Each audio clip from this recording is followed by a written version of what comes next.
Simcha, celebration of life. Hello and welcome to Simcha, a celebration of life. I'm your host, Nathalie Levy. In today's show, Sara Evian discusses the Jewish month of Av. We visit the international exhibition Anne Frank, A History for Today, and Robben's Nathalie Levy Reiss explains the element of water within Judaism. Though the Jewish month of Av carries with it a title, Menachem, meaning comfort and consolation, it nevertheless remains the saddest and most disturbing month of the Jewish calendar. The month of Av symbolizes in it the angst and challenge of living a Jewish life, of being grateful for what one has and yet still maintaining a sense of loss for what is missing. Sara Evian expands on the mystical meanings behind the month of Av.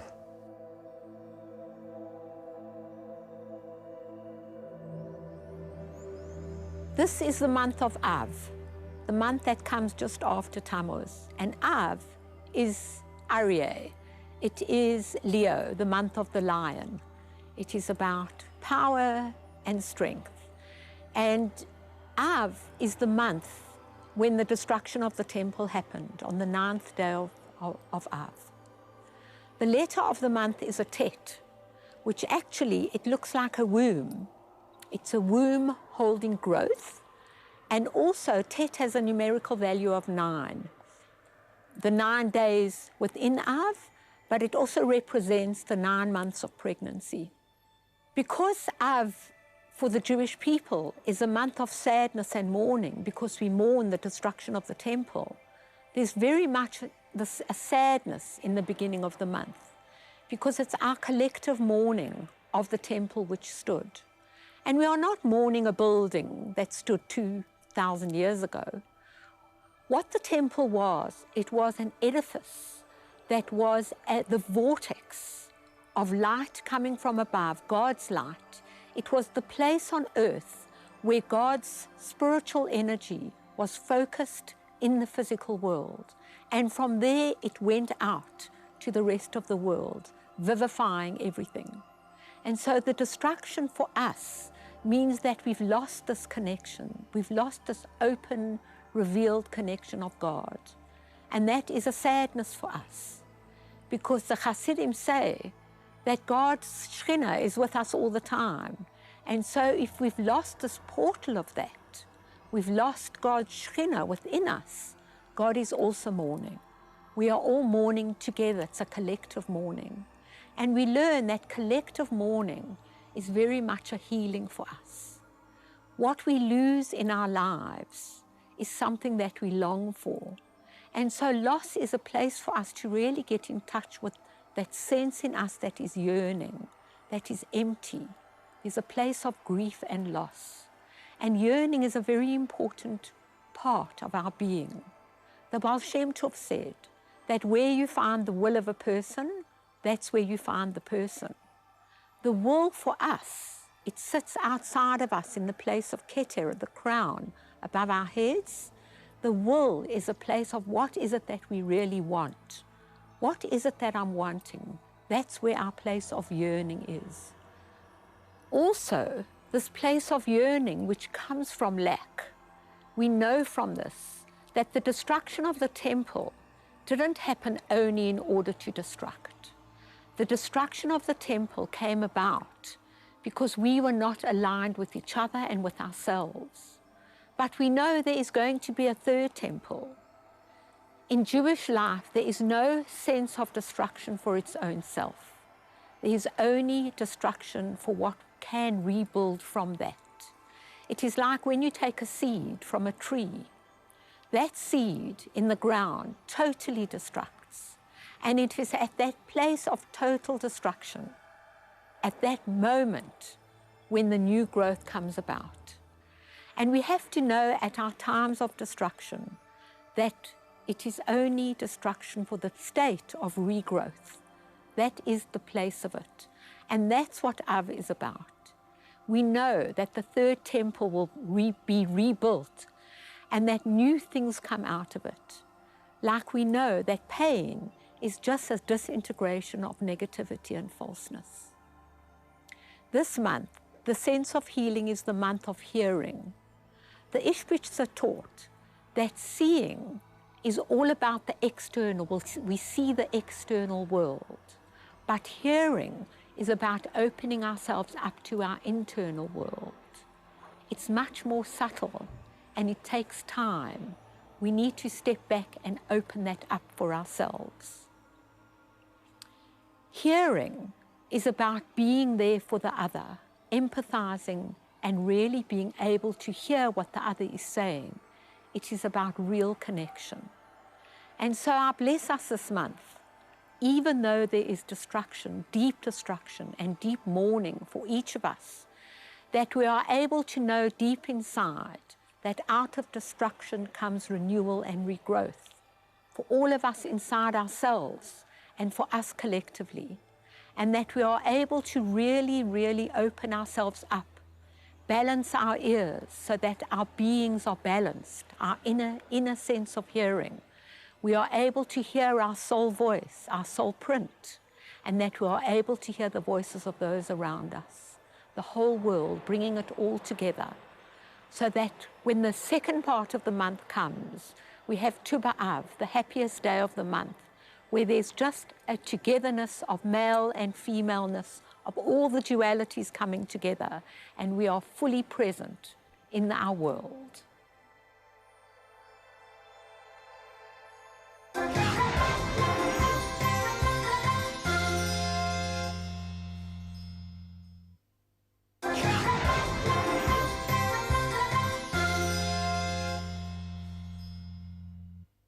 The international exhibition, Anne Frank, A History for Today, has travelled all over the world. Through a joint venture between the Cape Town Holocaust Centre and the Robben Island Museum, this exhibition has been brought to Cape Town. Anne Frank, A History for Today, tells the story of Anne Frank against the background of the Holocaust and the Second World War. One may ask, what is the connection between Anne Frank and Robben Island? Well, the Diary of Anne Frank was one of the books shared by political prisoners, such as Nelson Mandela, Govan Mbeki, and Ahmed Kathrada, while incarcerated on Robben Island. And it proved to be a source of great inspiration to them. Ladies and gentlemen, welcome to Robben Island Museum. We want to thank you for taking your time at the end of the day to come and witness the official launch of the exhibition entitled Anne Frank. We entered into a partnership with the Holocaust Museum, which is part of our strategy to broaden our footprint in terms of partnering with institutions that are also celebrating social memory. Especially designed by the Anne Frank House for young people, this exhibition manages to speak to us eloquently across the distance of time. Through personalizing the story of the Holocaust, through the story of Anne Frank and her family, we are able to make the connections to ourselves, perhaps, and in so doing, bring greater understanding of the relevance of the study of this history to our own circumstances and the issues which we face in contemporary society. Ultimately, the message of the exhibition is a plea for respect for diversity and respect for understanding that diversity and a struggle to find that understanding. We know that the Frank family fled from Nazi Germany because of the threat to Jews. We now call it the Holocaust, in which 6 million Jews were killed throughout Europe. The Frank family was cared for in their hiding in the attic of a house in Amsterdam, and the very act of caring for them was an act of resistance to Nazi racism. Let's remember the carers. Many Jews were supported for many years in the Netherlands, and some survived the Nazi era, which ended with the defeat of the Nazi state in 1945, at the end of World War II. Well, if so many were in hiding, and so many survived, what makes Anne Frank so special? And I think it's the sensitivity of the entries in the diary that she kept. And she describes problems we all experience in growing up, of living in close quarters and silence with the same people, her family and others, emotions that we all experience in our families as we grow up in freedom, and how she longed for that freedom. To see the sun rise and hear the birds sing, You know, we talk about the big things. We talk about millions, but the simple thing of hearing a bird sing. Well, I lived 22 years in prison, and I desperately wanted to hear birds singing. And I desperately wanted a cell where I could put my hand out the window and feel the raindrops and wipe them over my face. Anne Frank could do none of these things, because to move, to open a curtain, to show a light, to walk about, to sing, she could do none of these things. She was 12 and 13 years old and describes this so beautifully. Her diary was found and was published in Dutch and English and many languages. In her short life, she revealed her intellectual brilliance and growing emotional maturity. We can only say that racist ideology and religious intolerance, which always lead to death and destruction, cut short not just the life of Anne Frank, but the lives of millions of people.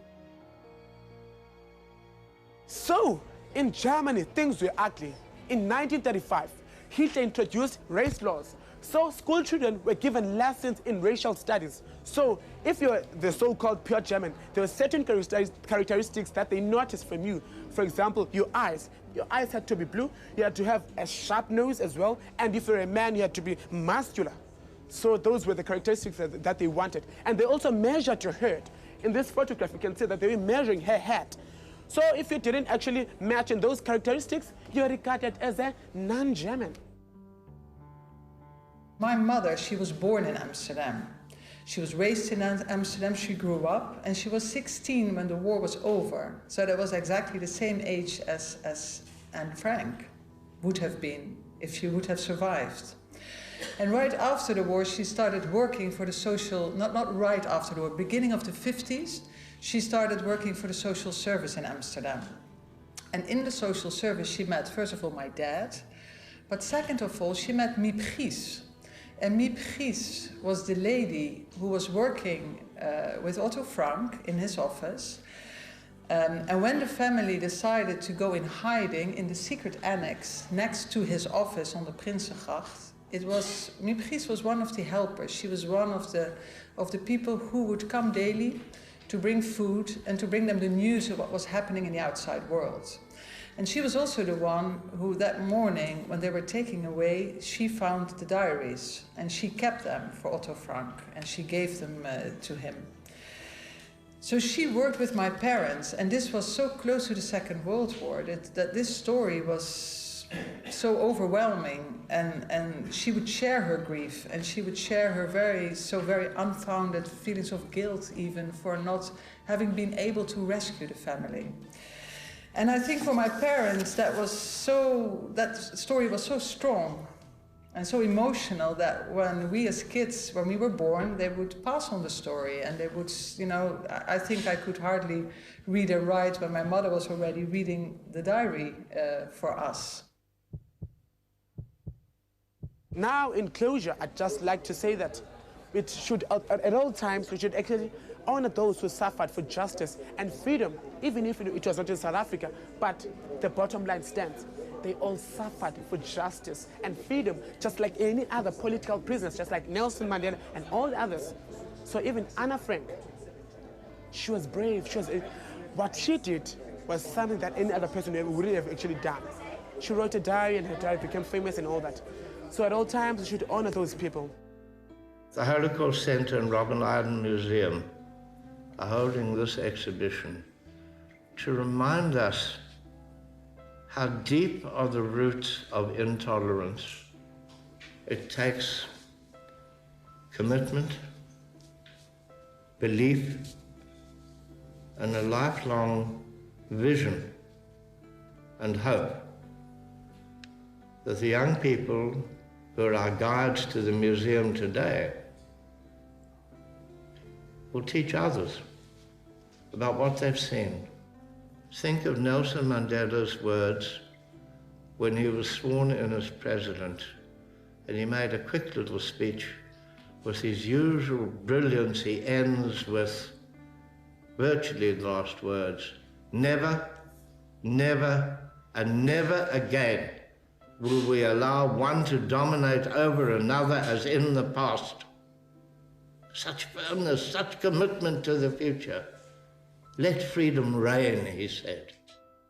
So I thought that we should give the last word to Anne Frank this evening. And this is one that is almost at the very end of the diary, before she was deported. And it was written on Saturday, July the 15th, 1944. And she says, "It's a wonder I haven't abandoned all my ideals. They seem so absurd and impractical. Yet I cling to them because I still believe, in spite of everything, that people are truly good at heart. It's utterly impossible for me to build my life on a foundation of chaos, suffering, and death. I see the world being slowly transformed into a wilderness. I hear the approaching thunder that one day will destroy us too. I feel the suffering of millions, and yet, when I look up at the sky, I somehow feel that everything will change for the better, that this cruelty too shall end, that peace and tranquility will return once more."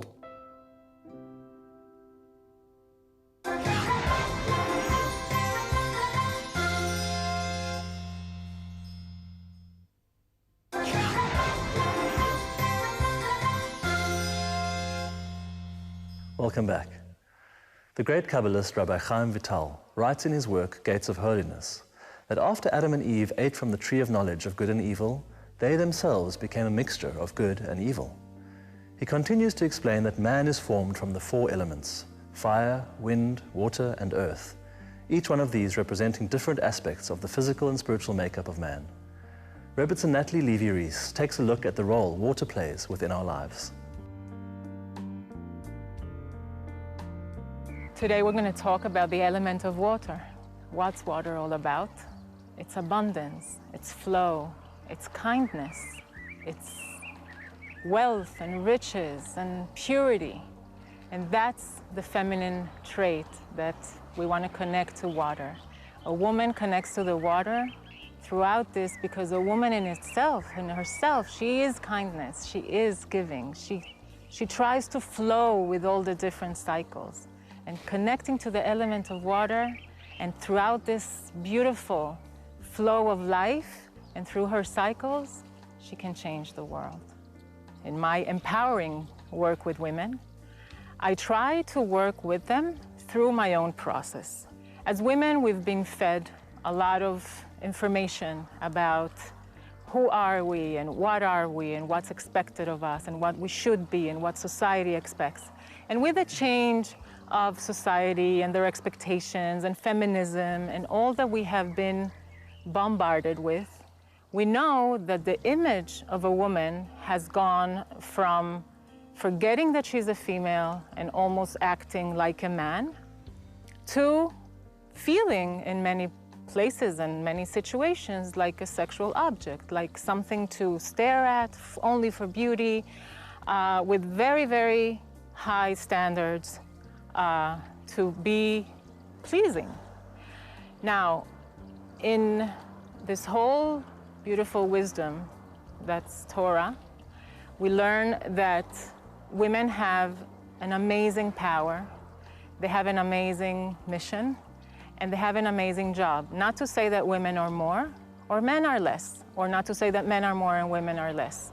We each came with a separate mission, but basically in order to fulfill it, we got to do it together. A woman in Judaism has been given a lot of responsibility, yet a lot of, she's free in many senses, as opposed to men that are obligated to go to synagogue and pray in a minyan and put on tefillin and wear all these garments that they wear because they need a constant reminder of their male function and their male mission or responsibilities, where women, we are in a way connected in a different way, and we bring down all this godliness and all this connection through different things. So how does a woman connect to the element of water? It's through her marriage. She fulfills what we call the mitzvah of Taharat HaMishpacha, of family purity, which is she's very aware of her cycle, and when she's finishing her monthly cycle, so she immerses in what we call a mikveh, which is a pool that contains rainwater. We have natural mikvehs, which are a spring and a lake, a sea, the ocean. All these are natural mikvehs. But the world in itself, before anything was created, was a mikveh. Everything was filled with water. It was upper waters and lower waters, and God just, the second day of creation, he separated the upper from the lower. And we know now what's the miracle, that we go to the beach and the water flows to the shore, but then goes right back. So there's a limit. So we know in everything to be good and to be abundant and everything, but everything needs a limit. Now, we connect to this element of water. The powerful thing about the mikveh is not only that it's a ritual that we do every month throughout our fertile years when we're cycling, but it's also connecting to this amazing power. It's the power of really renovation and transition. As women, we're compared to the moon, which we're always cycling. We're always going through cycles in our whole life, and we know that. A woman, from a girl, she goes to puberty, and then teenage, and then adult, and the cycle of birthing and getting pregnant, and then menopause. And we know that we have to flow with our bodies constantly. And in this connection, when we're so connected to our inner cycles, when we're so connected to ourselves as women, as birthing, as always becoming, you know, women are not human beings. I always say we're human becoming, because we're constantly becoming, we're constantly cycling, whether it's in our thoughts, in our speech, in our deeds, in our bodies, in everything. So when we unite with this cycle and we connect to this element of water, which is really when a woman goes to the mikveh, it's going back to the womb almost. It's a new birth. Spiritually, is a total different being. It's a transition. It's connecting really to this place of knowing that inside of me lies eternity, because when I have a child, it's not only my child, he's going to have his child and so forth, and it's generations and generations, and we know we carry that power within us. And we have that power to really connect, like I said, physically, but also spiritually. I wish for you that you're able to connect to the element of water, that element within you, which is all kindness, and yet to use that abundance that is inside of you, and to always remember that everything is about flowing. Sometimes we just gotta flow and let it go. Well, that's all we have for this week's episode of Simcha, a celebration of life. As always, we'd love to hear from you, so please send us a message on Facebook at Spirit Sister Productions. From me, Aaron Halevi, and the rest of the Simcha team, have a wonderful week ahead.